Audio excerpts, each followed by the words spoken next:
how can we say that politics shouldn't be a conversation on a business platform when it is the politics, the lobbyists, the things that are happening behind the scenes that govern how business operates? That is the most asinine thing that I've ever heard, and that we have to look at it that way, because it doesn't even make any sense, because politics definitely runs business.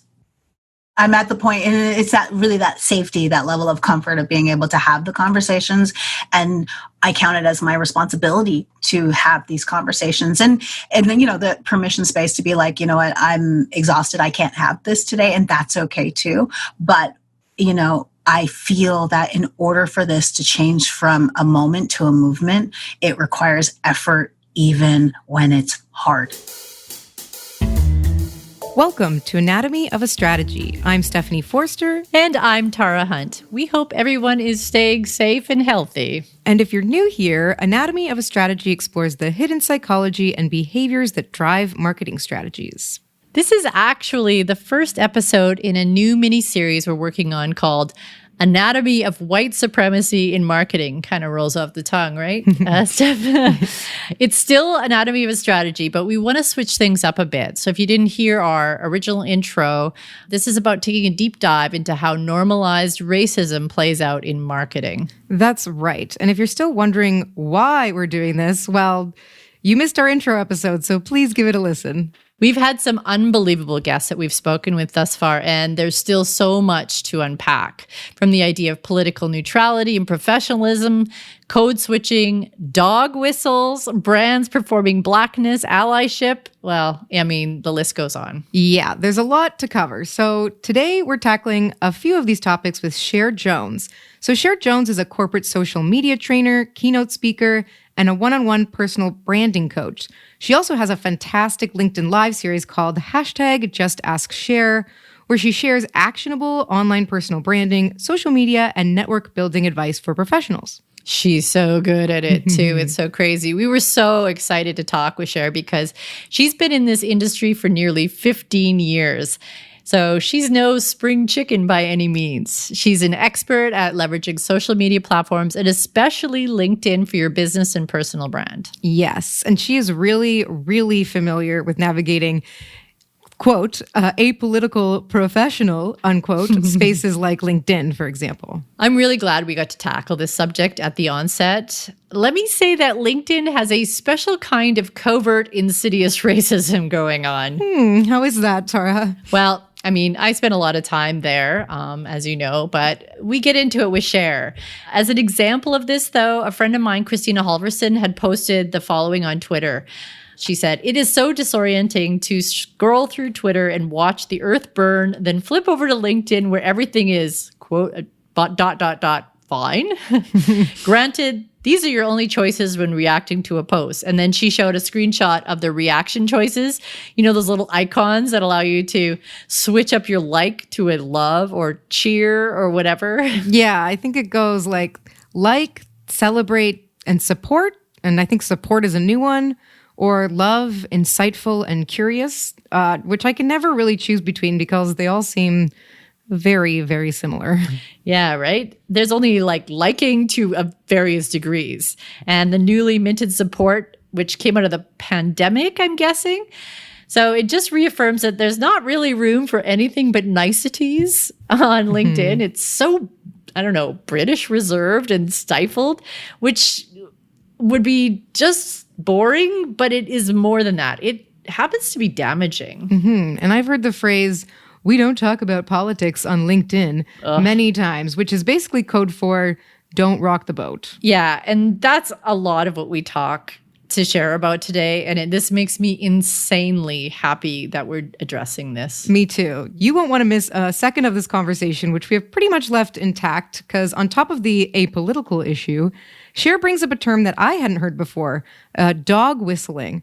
And right. And we go pretty in depth on code switching and the difference between the experience of code switching for Black people. I could listen to this conversation over and over again, frankly. Yeah, me too. So what do you say we get into it then? Let's not keep people waiting.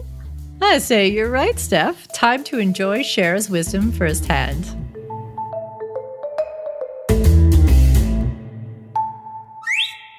Hello, Cher. Welcome to Anatomy of a Strategy. Thank you so much for having me. It is so great to have you on the podcast. I would love to first just set it up saying I have been a huge admirer of you and your work and your amazing videos on LinkedIn for such a long time.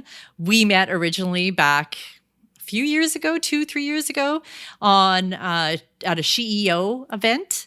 And you are also an activator for CEO. So you support other women in startup businesses. But I do want, please describe to those that are listening who you are and what your main focus is.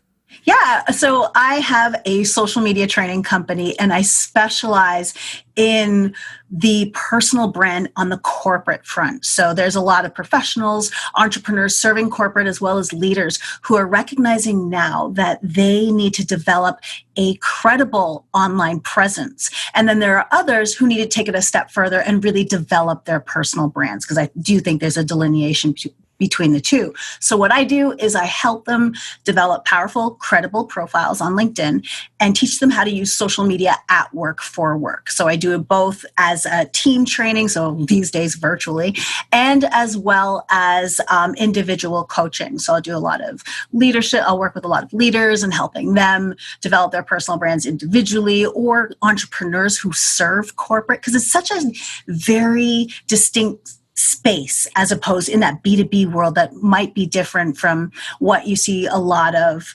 coaches and other entrepreneurs developing their brands in other networks. So LinkedIn is its own beast. So that's where I play. That's where I stay. Yeah, absolutely. And you have been doing videos now on LinkedIn for how long? I'd say about 2.5 years. So I used to have a series called Just Ask Cher, where it was, anywhere between let's say 5 to 7 minute video on topics that would be helpful to professionals leveraging social media for business. And then what that has evolved into, along with the technology available on LinkedIn, is a LinkedIn live show. So now I have Just Ask Cher Live, and it's a weekly live broadcast on LinkedIn and simulcasted to Twitter, Facebook, YouTube. And basically what I'm doing is I'm breaking down topics every single week and also highlighting awesome posts that I think are doing well and why there was the strategy behind that. And of course, every week I recommend a special app. So I call that Tap That App, 2 Ps. And I just recommend, what I'm using right now. And about 95% of the time it's a marketing related app, and sometimes it's health and wellness. Do you answer questions live and Yes. such on the, yeah. So it's very interactive. Yeah, that's great. I've seen you come up on, and it's just like right when I need to shut down to go in a meeting, I'm like, darn. What time is it so that I can put in my calendar? Yeah, so I these days I've been broadcasting Tuesday nights at 8 p.m. Eastern Standard Time. Every week on LinkedIn. I have over 50 episodes. So I've been rocking hard weekly. And this is the one format for me that I've been able to be consistent on. So, we all have to find our grooves, whether it's podcasting, whether it's blogging, whether it's videos.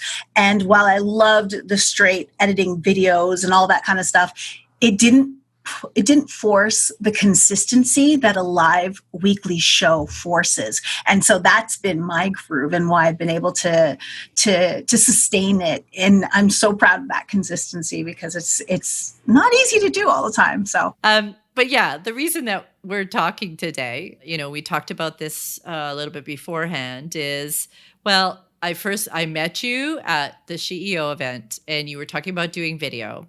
And as I said at that point, I did not say it. I thought it in my head. I thought, oh, I'm so glad that this amazing, brilliant, dynamic woman is going to do videos, because we need more Black women in this industry with their faces out there. And I didn't say it because, well, I'm just going to be honest, white fragility. Because I was like, if I say that, I'm going to sound like an idiot. And I don't want to sound like an idiot. So yeah, what I invited you on today, I mean, of course, I think we should also have a separate time that you come on the podcast to just talk about the work that you do in general. But in particular today, I did want to get you on here to talk a little bit about your experience as a Black woman in marketing, on LinkedIn, doing videos, putting your face out there, putting your thoughts out there, and find out about your experience and the things that I probably don't see day to day. So do you mind talking a little bit about that? I'm excited to talk about it. And the reason why is I think that this moment in time gives us an opportunity to have conversations that we weren't having before, to explore mindsets, to explore our thoughts. And even when, it's like if we don't have these conversations, we don't normalize things that should be normal, and we don't address things that have been normalized that are never that are not normal. So I think this is a very healthy conversation. I'm excited to have it with you guys. Excellent. So I would love to dive into what you just referred to as the normalized things that should be normal and the things that have been normalized that should not be normal, because I have to admit, like, I can see where sexism happens because I experience it.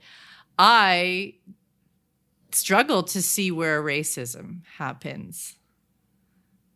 So do you have examples of the things that should be normalized that aren't normal?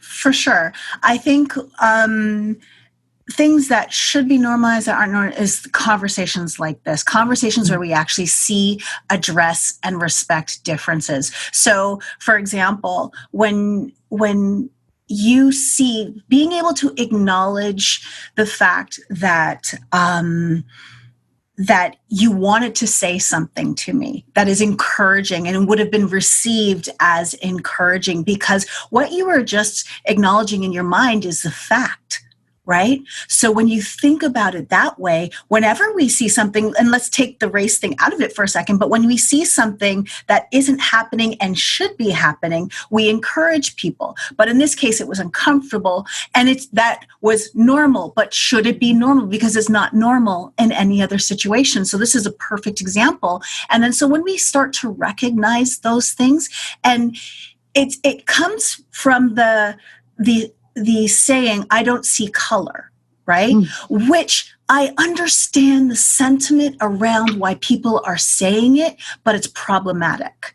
And the reason why it's problematic is because we have to see the things that are impacting the way we interact with one another. So when you're seeing something, you in that point, in that moment in your mind, you saw color, but you didn't want to make it feel like you see color, because it's two different sentiments. But at the same time, we're recognizing that, no, if we don't speak up and see this, and especially if in your mind you're a champion, like you were championing me in your mind, but your encouragement, and just like anybody else's encouragement, is something that we need. So it's like, because like what happens is that, and then this is something that we can kind of translate this further into.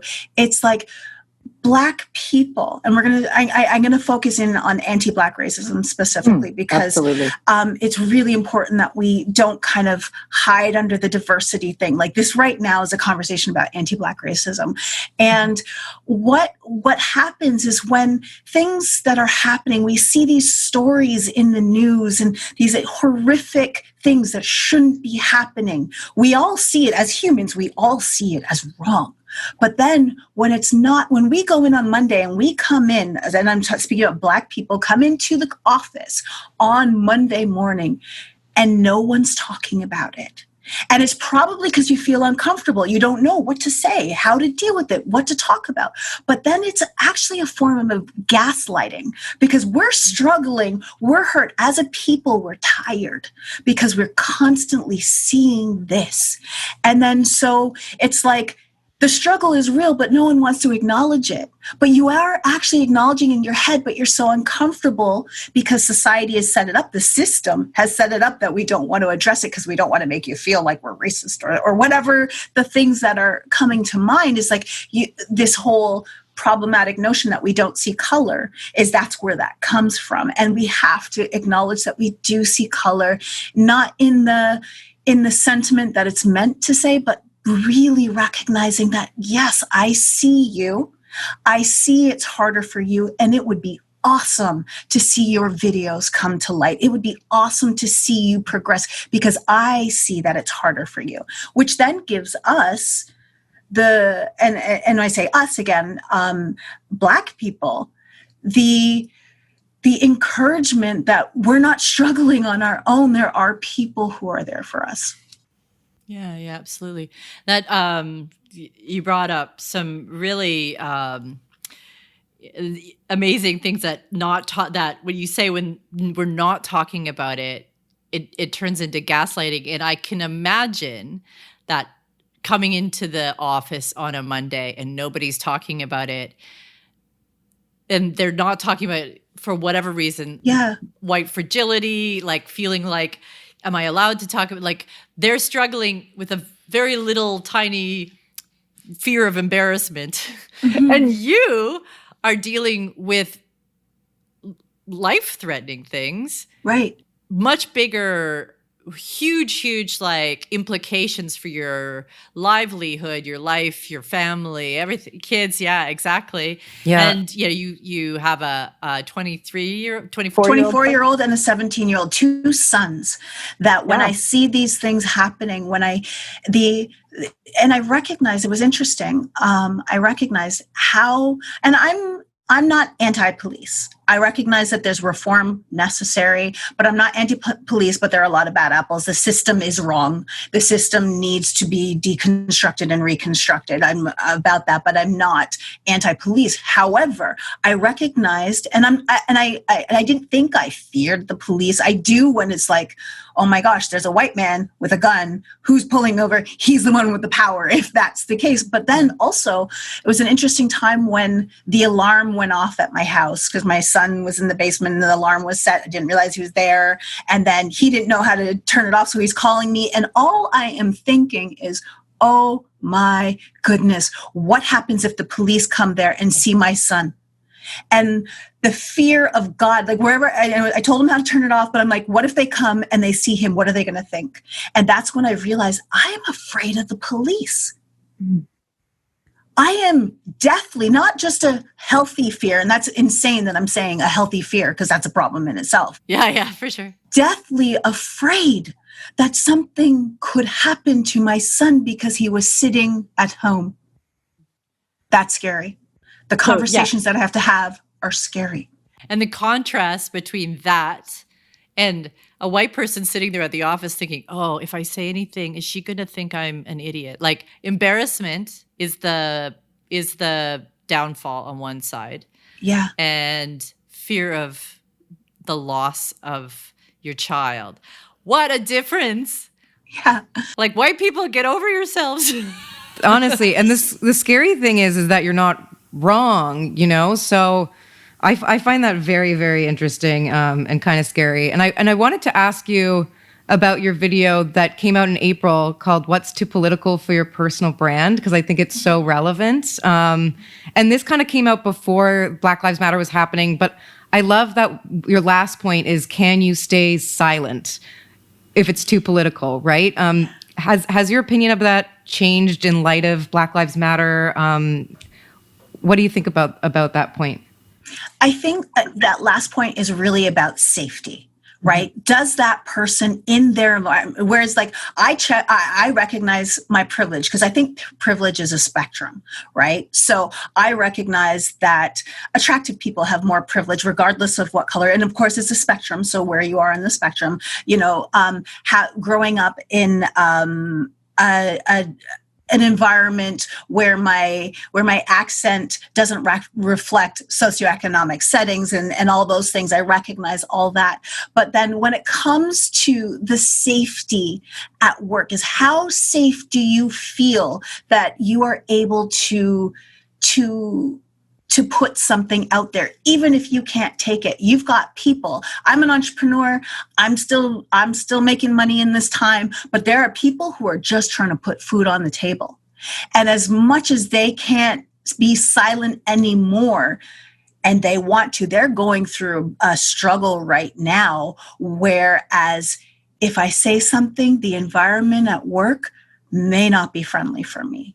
And I can't, as much as it's burning. And then you've got other people. I mean, right now, with the momentum of the movement, the momentum of the, let's Derek saying noise, but like all of the content that's out there, all of the voices, it's easier to get lost. So those people who felt that, you know what, that safety thing is an issue, they may feel a little bit more safe. But I don't judge people if they don't feel safe enough to put something out there. Because I still am very careful on how I frame things, because I recognize that part of my brand that I put out there, everything that I do, in some way or another will either attract business or could possibly turn it away or remain neutral. So there's like three things, of course. But I recognize that there are some things that I can't stay silent on. And I recognize that may cost me opportunities, and I can be okay with that. But that also is reflective of my current financial situation, where I'm okay to say that. So it's really like that spectrum of privilege. So if you're okay in that privilege of not wealth, because I wish I was wealthy, but I'm not. But that privilege of saying I have money in my bank account right now, so I can be a little bit more forthcoming with what's burning, what's eating at me, what I'm struggling with. Whereas, let's say if money was tighter, because we're always going to go through those ebbs and flows of money, then I might be a little bit more quiet, and I'm strategically quiet, and it's burning me inside. But I gotta, unfortunately, the system, what we have set up right now, as it is deconstructing, it's still there. And we may not feel safe enough to do that. So it's like there's no right or wrong answer to this, but having these conversations helps normalize the feelings, and not normalize it, or acknowledge the feelings that someone may be going through if they can't afford to put their voices out there because they don't feel safe. Yeah. So that's why these conversations are so powerful.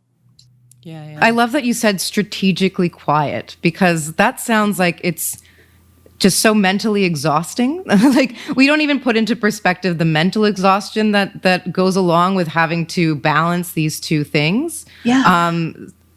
How do you make of that kind of mental exhaustion and trying to, not push any buttons, but also, feeling strongly about something that you want to be able to express?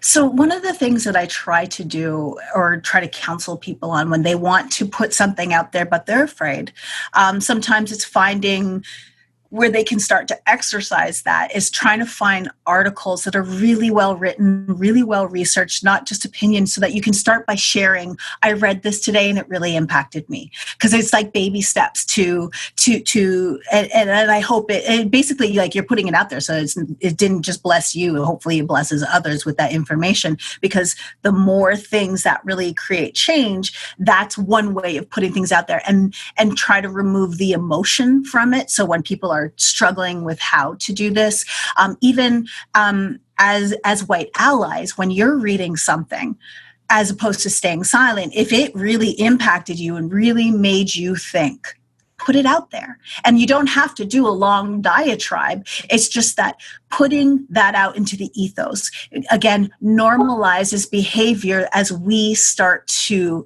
take a look at what's impacting us and the process of change. Because one of the things that I've been saying lately, as I'm asking people to check their privilege, I need to check, as a Black woman, I need to check my judgment as people are along the journey of becoming woke. Because there are some people, for the first time, you may have had thoughts in the past, you're seeing this. Some people are opening their eyes to the first time to say, this is a problem.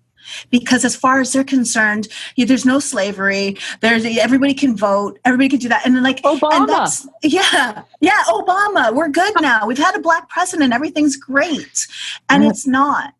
And it's that it's not the overt racism that we're dealing with. It's the stuff that's built, that's literally woven into the system to make sure that the system's working just fine up until recently, and now it's being deconstructed. So we don't want that system. We're constructing a brand new system. So that's why it's so important to continue the dialogue. And I feel so privileged to come on the show to have this conversation and hopefully enlighten people even around the perspective of privilege, because oftentimes we look at it the wrong way. We look at privilege of things we get as opposed to the privilege of not having to do certain things. So not having to think about stuff, not having to feel like you're being gaslighted because no one's talking about this big thing that just happened, not having the freedom to post something because it may impact your employment or your clients or anything like that. Whereas that privilege of not having to is a big part of privilege. Yeah. Oh, absolutely. That leads me to this. Okay. Your main platform, your biggest platform, what did you call it? Your money platform? Money network. Your money network is LinkedIn. LinkedIn. Kind of like there's this weird thing that happens on LinkedIn where people, it's almost like, and I can't wait for your opinion on this. LinkedIn is apolitical. LinkedIn is professional only. We don't go there on LinkedIn. I'd love to hear your opinion on how apolitical LinkedIn is and what you think of this whole drive for towards apolitical, because I would imagine that's wound very deeply in this idea of the apolitical is actually political because it's showing privilege. Exactly. So the first thing is that old thinking is oppressive thinking to keep the system intact. Because if you don't talk about politics, you don't talk about politics at work when everything political impacts how we do business. So that already is wrong. We don't talk about how much we get paid. What did that do? First, with women, we recognize the disparity. If we didn't have the conversation about how much we got paid and what's the pay grade difference, and why don't we talk about that stuff? Because if we talk about it, it will expose the system that is in place. So that is an old narrative that is designed to ensure the system remains intact. And the one thing that I can really applaud LinkedIn for, so they have a thing called LinkedIn News, and they do live shows every day. And the one thing that they have been doing from the top down, so it's like if everybody else is saying LinkedIn is not the place to have these conversations, well, LinkedIn is actually having the conversations. They have brought experts on the show around anti-Black racism, any LGBTQ issues, any sort of diversity issues, politics and how that's impacting workplaces, and just general politics as well, like voter rights, all the voter suppression, all that sort of thing. So if LinkedIn, like the big L LinkedIn, not the people who put their logo on everything, but LinkedIn is having the conversations. They're saying, yes, it's okay to have them because they are necessary for change. So it's a bunch of BS. Basically, when you hear that, that is oppressive. That is the oppression at work. And what we've done is we have to reprogram. So we've normalized something that should not be normal, because how can we say that politics shouldn't be a conversation on a business platform when it is the politics, the lobbyists, the things that are happening behind the scenes that govern how business operates? That is the most asinine thing that I've ever heard, and that we have to look at it that way, because it doesn't even make any sense, because politics definitely runs business. Absolutely. Yeah. And you just also made my mind go boo, because I was like, wait a minute, the neutral, the so-called quote unquote neutral, the non-political is actually just It's the status quo, right? It's status quo. It's maleness, whiteness, able-bodiedness, heterosexual, like cisgendered, all the it's that. Oh yes, the normalized that shouldn't be normalized. That is not normal. It's just been taught to us that that's the apolitical, that's the normal. But in fact, like maybe naming it will take it out of the centralized spot it's taken up. Oh, okay, this is amazing. Yeah. Awesome. I'm so glad we're talking to you. One of the other things that, and it's kind of back to what you were talking about when it, comes to keeping yourself in check a little bit with your personal brand on LinkedIn, is like the idea of code switching. And I know I'm a women's way back. I'm a women's studies major. That's what I graduated from. So did Stephanie. This is why we think we're a little bit more aware, because we took the courses. We've got the certificate to show it. But one of the things like with code switching, and I think even just as women, quite often we take on a different personality in a space that is dominated by men. How much code switching do you have to do? And is it always super exhausting, or talk to that a little bit, I guess? It can be exhausting, but it's now intuitive. I don't even think about it, because especially being a Black woman from Toronto, Caribbean descent, I code switch internally. So with the family, I may drop into a West or Jamaican accent specifically. In when we are talking about something and you're excited and you want to relay a story. We've also learned in especially within West Indian Black culture, you talk to your parents a certain way, you talk to your teachers a certain way, and they teach it. So it's so ingrained in who I am, although I recognize where it is even more necessary. So it's you talk to your parents and teachers a certain way, right? You talk to your cousins a certain way. And these all may require different accents, because if you're talking to your American cousins, you're not talking to the same way you're talking to your Canadian cousins or your Jamaican cousins, right? And then you move over into at school now. It depends on which group of friends you're talking to. So it's we've become, especially Black kids with a Caribbean background, we are linguistic savants. We just naturally move in between our language, our linguistic performances, because of the fact that, and then when we get to work, we also recognize now the business and what I've learned what I had to actively do is not call a business performance speaking white. Because at times when I would go to the States, because I have this very neutral accent, and this is how I come across, I've learned to be myself over time, and it is what it is. I'll say things on my show like dope or whatever. I say that with my clients that are CEOs, and be like, yo, that's dope. And it's just I don't care, because it is who I am, and I'm in a position of privilege where I feel I can be me, which is incredible position, and I recognize the need to do that. And it is all rooted in safety, right? It's all, do I feel safe enough in this environment to be me? And I'm at a point where I do. However, I recognize the need for it. So we would just to wrap up that story, is when I would go places, because I had this neutral accent, it's you don't talk like a Black girl.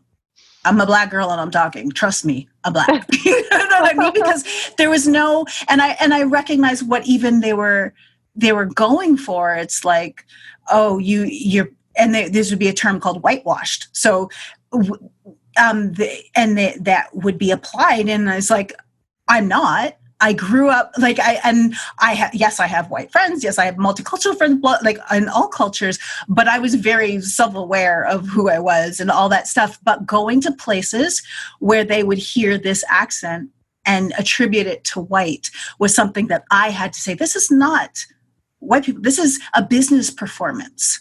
This is how I know when I have to, and this is, I guess, where I'd say level up my language to also perhaps, and this may not be about Blackness, but I have to let people know, because I come across looking young, and I have to let people know that I'm not some smart young chick who just, 5 years into the game.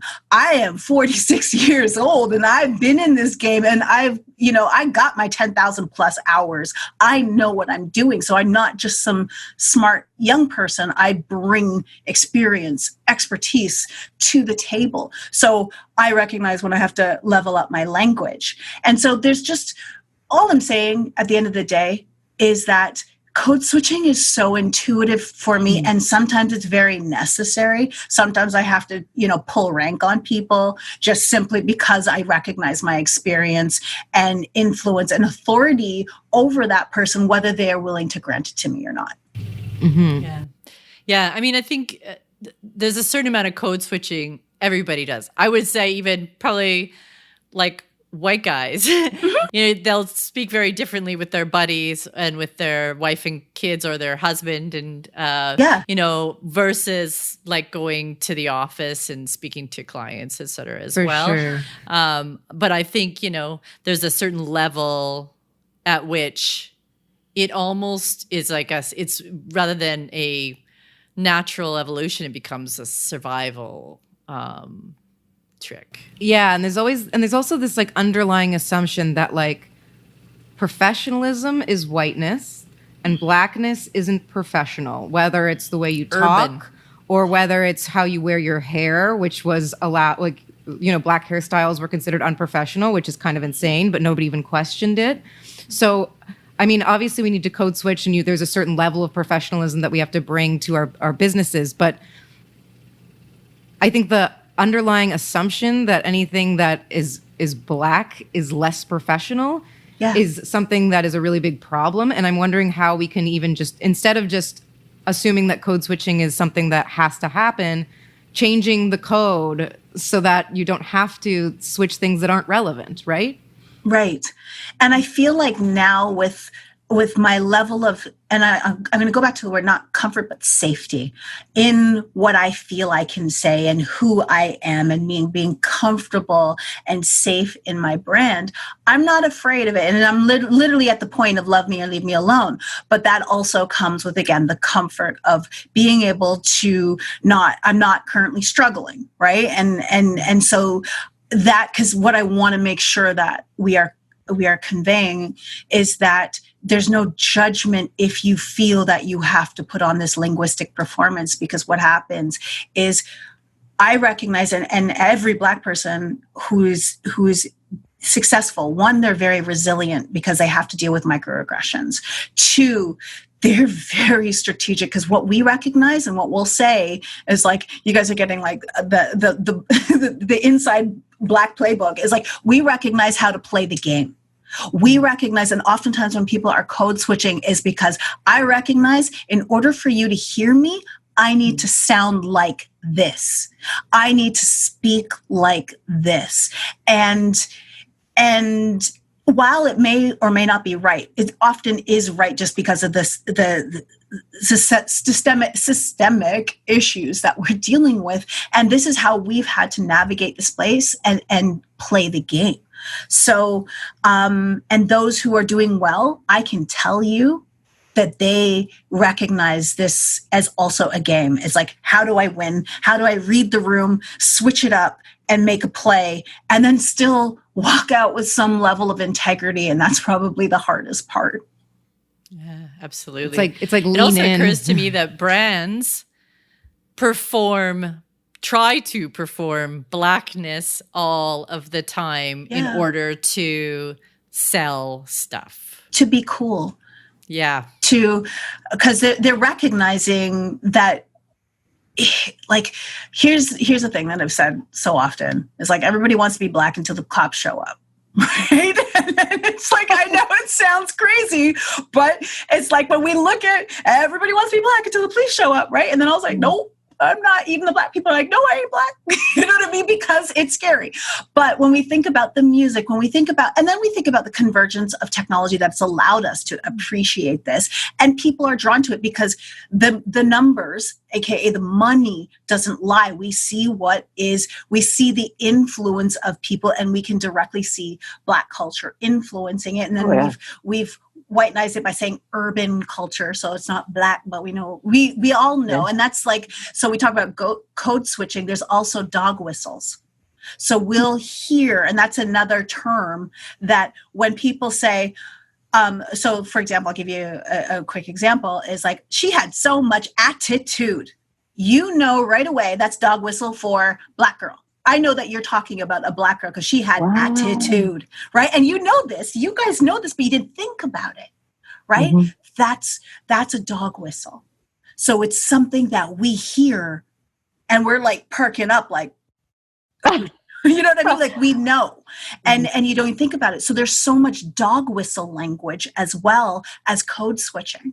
So it's this whole linguistic savant thing. We are savants at having to, and that speaks to the resilience of those who have done well. They've had to crack the code and then have still maintain their dignity when playing the game. And it's hard and it's exhausting because we're constantly reading microaggressions. We're constantly interpreting, what did you really mean by that? Is there meaning? And then we have to check our judgment because we also have to recognize where people are at in the woke spectrum. You know, they just wiping their eyes, or they woke. You know what I mean? They ally woke. And that's awesome when they get to that point. But we have to interpret and play the game. So it really is strategic. Wow. Yeah.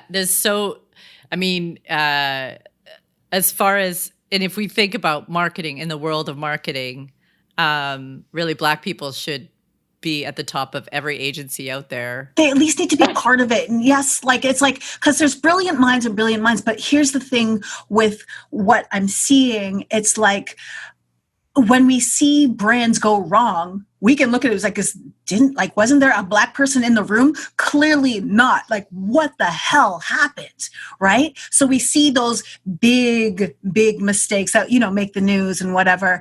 And then, you know, you see companies that are unapologetic for it and whatever, is because they really have no sensitivity to it because they don't hear the dog whistles. Like and that term dog whistle is perfect because you don't see that there's a problem. That thing is blaring in my ears. I hear it a mile away and you don't see it. And that's why diversity of thought and people, and specifically, if we look at in marketing, specifically, we look at the fact that marketing, what's cool in marketing is definitely influenced by Black culture, right? Oh, yeah. And so we have to, if you are going to leverage the influence, because that influence sells, you need to make sure you have the right people in the room to contribute and perhaps lead if they are the best person to lead. And like when it comes to finding talent, here's the flawed logic in that is like, especially when it comes to hiring for diversity, it feels like there's still the sentiment is changing. So this is again identifying things that should not be normal, but we've normalized. It feels like when you hire for diversity or when you hire that Black person, you downgrade in talent because you wanted to make sure you checked a box. When really that person, it's like, you're getting, especially when we recognize that when you're hiring diversity, you're getting the best of the best in the space. You're not just hiring a C student who didn't do that great in school, but they're Black, check. You know what I mean? You're looking at this person we know that when we're hired in those positions, that there's even so much more scrutiny. And you did not downgrade, and even though they know the level of scrutiny that it required to take that person and put them in that position, we recognize as well that we're still looked upon from the company, especially when they make the announcement that we've hired a Black vice president or a Black president. There's still the back of my mind conversation that, or not necessarily my mind, but the back of the mind conversation that, oh, they got hired because they're Black. Yeah. And that basically is like putting the but before that. She's really super accomplished, but she got hired because she's Black. So that whole part just got lost. Yeah. So like got the job, but you still have to continue to perform like you're trying to get the job. Right. Even after you got the job. For sure. And we grew up with the culture. We had twice as hard for half as much. Yeah. And we've always, like, this has been something that I have always been told. You've got 2 strikes against you. You're a woman and you're Black. This is what my dad would tell me all the time. And these are things that we have internalized. And it's not we've internalized it because our parents told us.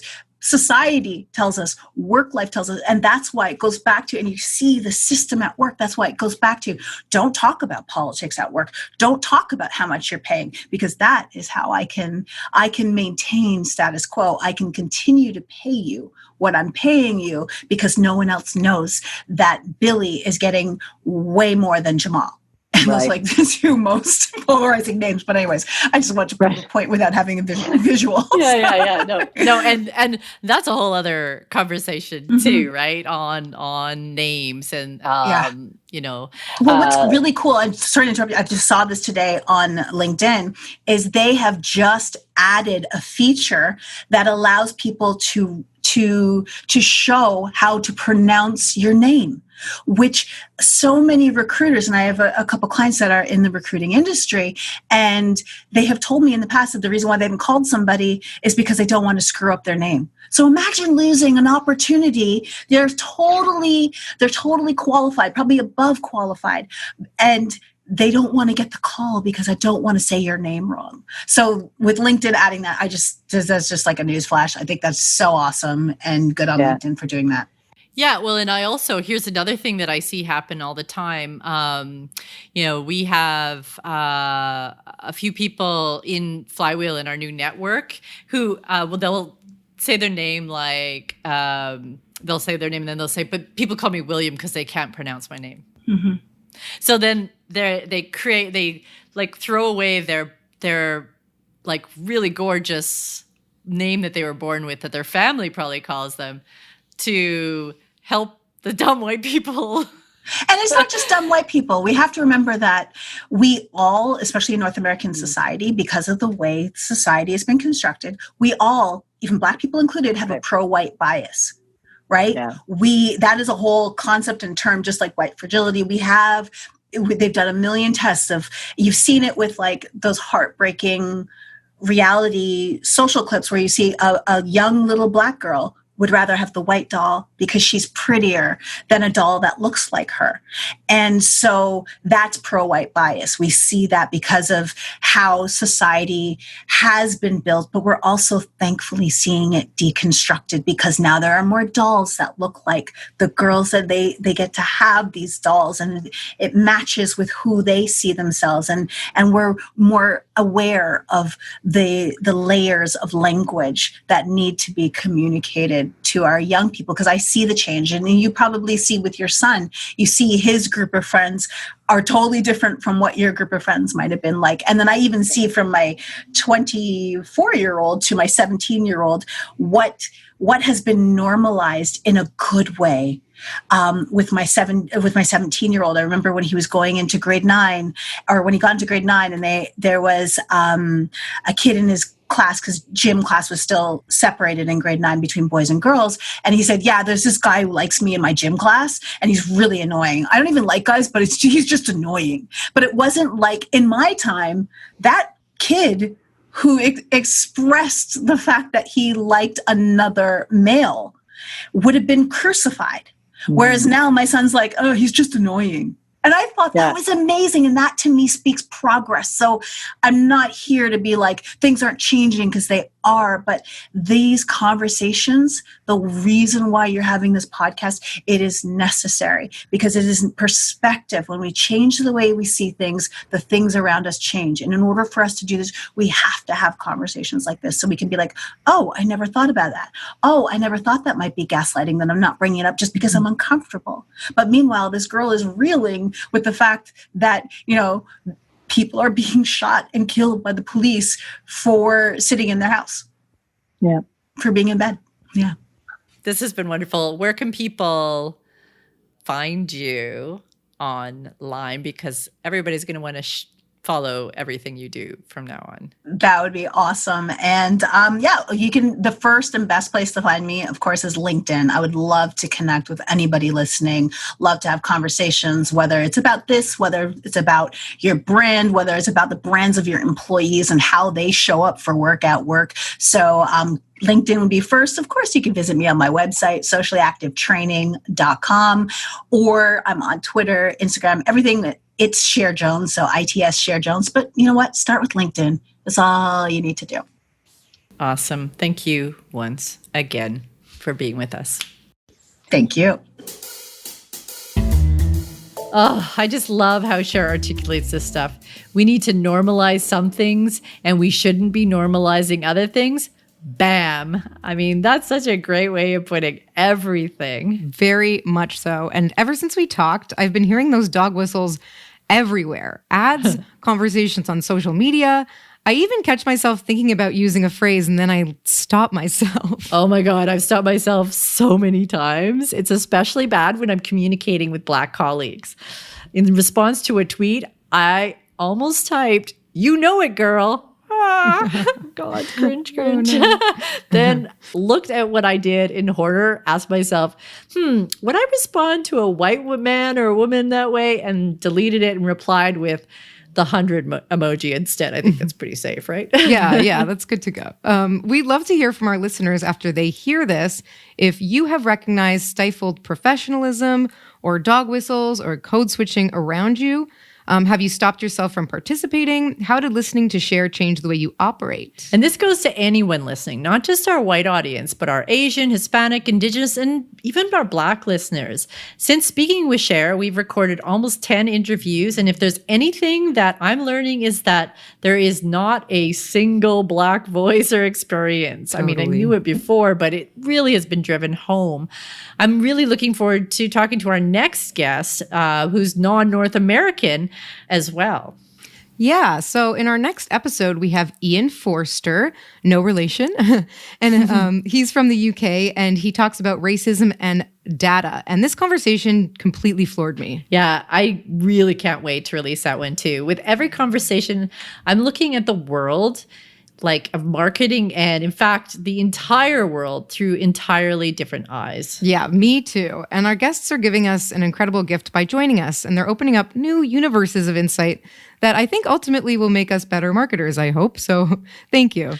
Yeah, on that note, sending an enormous thank you to Cher Jones for taking time out of her busy schedule to blow our minds. Again, you can find Cher at It's Cher Jones, that's ITSCHERJONES on Twitter. And be sure to follow her LinkedIn video series called Just Ask Cher, live on LinkedIn every Tuesday at 8 p.m. EST. It's so good. Yeah. And thank you also to our content manager / guest wrangler, Amos Mall, our audio engineer and editor, Joe Pacheco, and our incredible staff at Truly Inc. who help these stories come alive. This show is written and hosted by Tara Hunt and me, Stephanie Forster. If you enjoyed this episode, there are many more to come. Please also let us know what you think. If we missed criticisms, comments, bring it on. We want to hear from you. Subscribe to us on iTunes or wherever you listen to podcasts. Send us your feedback, ideas, suggestions, and yes, even your complaints on Twitter or anywhere else. The podcast is found at Anatomy of a Strut, and I'm found at Miss Rogue. That's ROGUE. Yeah. And I'm at Stephanie F. That's STEFANI. F. Also, rate and review us on Apple Podcasts. And share with your friends and colleagues, boss, family, anyone who you think would benefit from listening. See you soon. Stay safe. Bye.